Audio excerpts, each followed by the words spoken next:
Hey guys, Kevin with MCrider. Last week we talked about how training saved me from a motorcycle accident. If you haven't seen that video yet, go back and watch episode 8 of MCrider.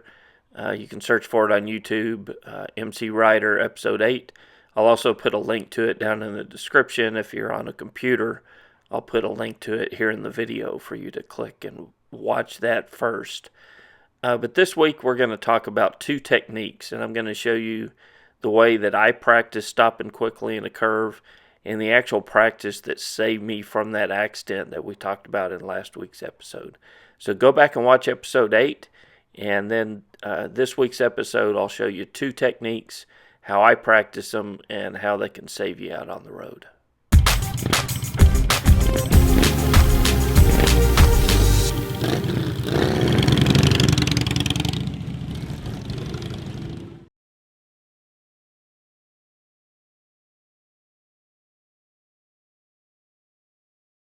Before I start showing you the two techniques for stopping quickly in a curve, let's talk a little bit about what's going on with your traction and why it makes it difficult to stop quickly in a curve.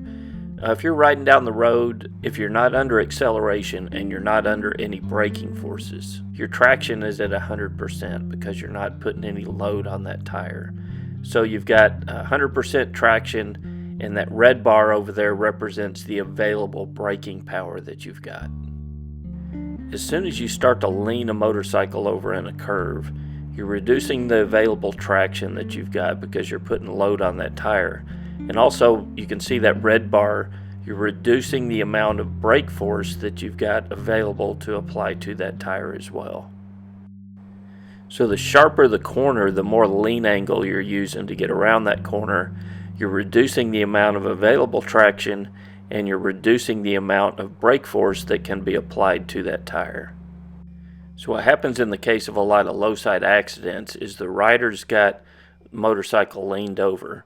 They keep it at that consistent lean angle, but they apply more brake force than that tire can handle, eventually overwhelming the traction and causing a bad day. Depending on the situation on the road, you're going to want to use one of these two techniques to stop the motorcycle quickly in a curve.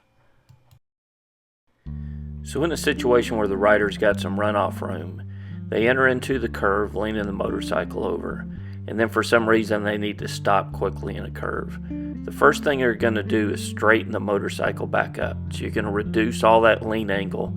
You're going to be riding in a straight line. Then that will allow you to apply maximum braking force in a smooth, progressive technique in order to get that motorcycle to a stop. So here's what it looks like when I practice a technique. I start into a corner, and then at first thing I straighten the motorcycle up. So head and eyes straight forward, squeeze in the clutch. You want to downshift to first if you're in a higher gear, and then begin applying that front and rear brake to get the motorcycle to come to a quick stop.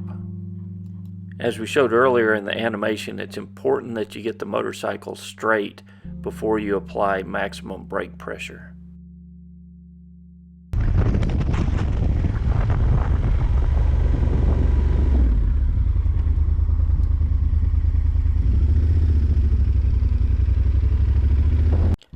If you're in a situation where you can't straighten the motorcycle up first, like oncoming traffic, you'll want to use technique 2.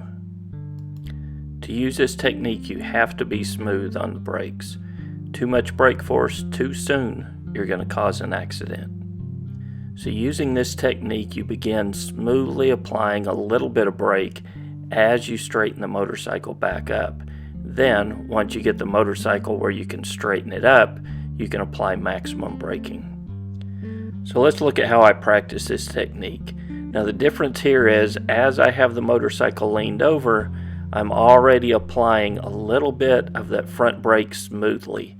Then once I'm able to get into position where I can straighten the bike up, I can apply maximum braking.